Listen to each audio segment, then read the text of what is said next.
ꯁꯤꯡꯉꯤ ꯂꯩꯔꯦ ꯆꯞ ꯆꯥꯔꯦ ꯃꯤꯈꯨꯕ ꯃꯨꯛꯕꯥꯡꯅ ꯃꯌꯥꯝ ꯄꯨꯝꯅꯃꯛ ꯀꯩꯅꯣꯗ ꯈꯨꯔꯨꯝꯖꯔꯤ ꯉꯁꯤꯗꯤ ꯃꯌꯥꯝ ꯃꯩꯇꯩ ꯑꯩꯈꯣꯏꯒꯤ ꯆꯩꯔꯥꯎꯕ ꯅꯨꯃꯤꯠꯅꯦ ꯃꯌꯥꯝ ꯍꯦꯄꯤ ꯆꯩꯔꯥꯎꯕ ꯉꯁꯤꯒꯤ ꯅꯨꯃꯤꯠꯁꯦ ꯃꯩꯇꯩ ꯑꯩꯈꯣꯏꯒꯤꯗꯤ ꯆꯍꯤ ꯍꯧꯕ ꯅꯨꯃꯤꯠꯅꯦ ꯑꯗꯨꯅ ꯃꯃꯥꯡ ꯆꯍꯤꯗ ꯅꯝꯖꯜꯂꯒ ꯇꯧꯕ ꯉꯝꯈꯤꯗꯕ ꯊꯕꯛ ꯃꯌꯥꯝꯗꯣ ꯑꯅꯧꯕ ꯆꯍꯤꯅ ꯂꯥꯛꯄꯁꯤꯗ ꯄꯥꯡꯊꯣꯛꯄ ꯉꯝꯕ ꯂꯣꯏꯅ ꯑꯣꯏꯔꯁꯅꯨ ꯄꯨꯟꯅ ꯌꯥꯏꯐꯕ ꯑꯣꯏꯔꯁꯅꯨ ꯍꯥꯏꯅ ꯑꯩꯒꯤ ꯃꯥꯏꯀꯩꯗꯒꯤ ꯊꯝꯖꯒꯦ ꯃꯁꯤꯗ ꯑꯩꯅ ꯊꯣꯛꯍꯟꯖꯔꯤꯕ ꯑꯩꯒꯤ ꯏꯍꯥꯟ ꯍꯥꯟꯕ ꯚꯤꯗꯤꯑꯣꯁꯦ ꯃꯩꯇꯩꯒꯤ ꯆꯩꯔꯥꯎꯕ ꯅꯨꯃꯤꯠꯇ ꯅꯝꯈꯤꯕꯅꯦ ꯉꯁꯤꯒ ꯊꯥꯔꯒ ꯆꯍꯤ 3 ꯄꯨꯔꯥ ꯁꯨꯔꯦ ꯃꯌꯥꯝꯅ ꯅꯨꯡꯁꯤꯕꯤꯕ ꯑꯃꯗꯤ ꯁꯄꯣꯔꯠ ꯇꯧꯕꯤꯕꯗꯒꯤ ꯉꯁꯤ ꯑꯩꯅ ꯂꯩꯖꯔꯤꯕꯁꯦ ꯂꯩꯕ ꯉꯝꯖꯕꯅꯦ ꯃꯁꯤꯒꯤꯗꯃꯛꯇ ꯁꯕꯁꯀ꯭ꯔꯥꯏꯕꯔ ꯈꯨꯗꯤꯡꯃꯛꯄꯨ ꯍꯟꯅ ꯍꯟꯅ ꯊꯥꯒꯠꯆꯕ ꯐꯣꯡꯗꯣꯛꯆꯔꯤ ꯑꯗꯨꯒ ꯆꯩꯔꯥꯎꯕꯒꯤ ꯃꯊꯦꯜꯁꯤꯅ ꯉꯥ ꯊꯣꯡꯕ ꯎꯇꯤꯅꯦ ꯑꯗꯨꯒ ꯌꯣꯡꯆꯥꯛ ꯏꯔꯣꯝꯕꯅꯦ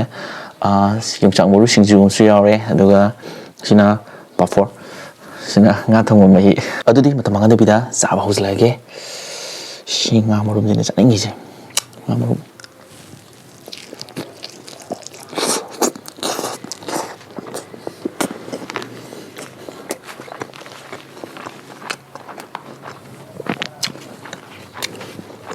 우티지 한다고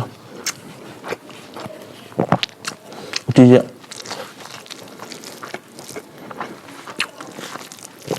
먼저 우리 그냥 합쳐놓으래요 식당에 한번 합쳐놓으래 되게 무더걸 상관보다 무더기만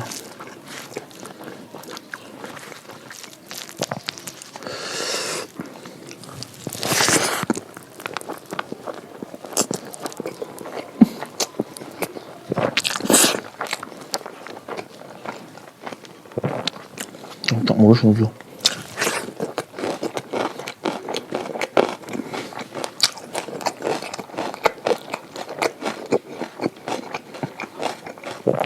뭐 이절래요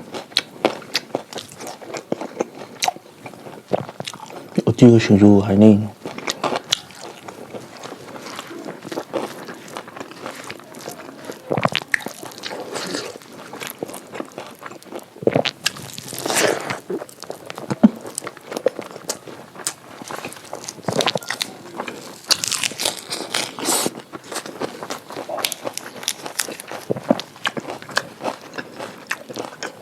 쌀은 뭐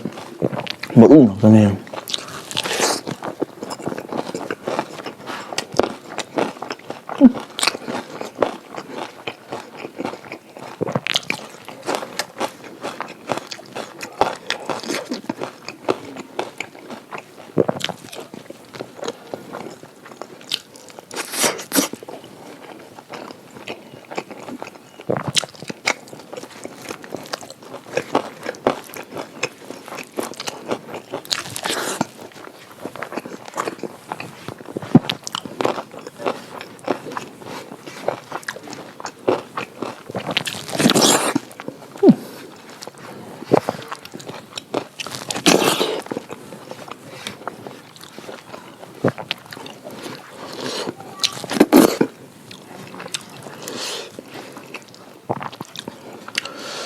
영상 모르면 하면 되냐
이런 먹던 노션이야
ꯃꯁꯤꯁꯦ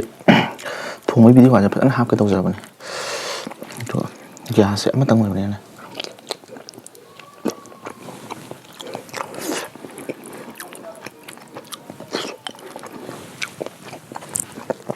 ꯏꯟꯖꯥꯡ ꯃꯌꯥꯝꯗꯣ ꯊꯣꯡꯅꯕ ꯍꯣꯠꯅꯔꯤꯉꯩꯗ ꯀꯣꯛꯀ ꯂꯣꯏ ꯉꯥꯎꯈ꯭ꯔꯦ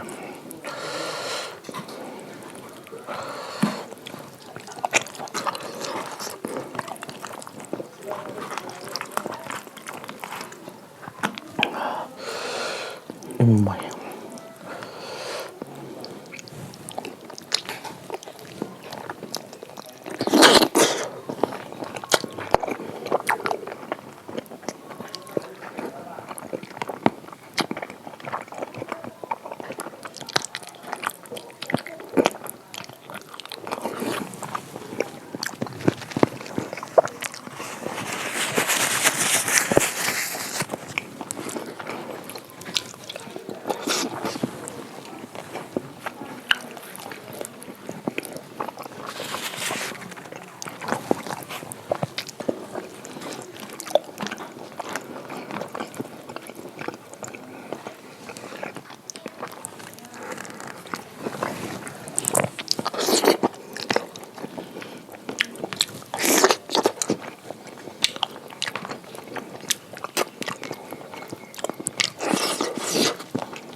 ꯆꯍꯤ ꯍꯧꯕ ꯅꯨꯃꯤꯠꯁꯤꯗ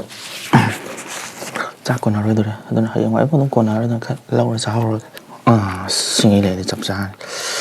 ꯁ꯭ꯋꯥꯏ ꯆ꯭ꯋꯥꯏꯔꯤ ꯈꯣꯠꯂꯤꯉꯩꯁꯤꯗ ꯁꯤꯠ ꯅꯥꯟꯅ ꯂꯣꯏꯁꯤꯟꯕ ꯌꯥꯅꯕ ꯏꯔꯣꯝꯕꯁꯤꯒ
ꯆꯞ ꯆꯥꯔ ꯁꯣꯏꯗꯤ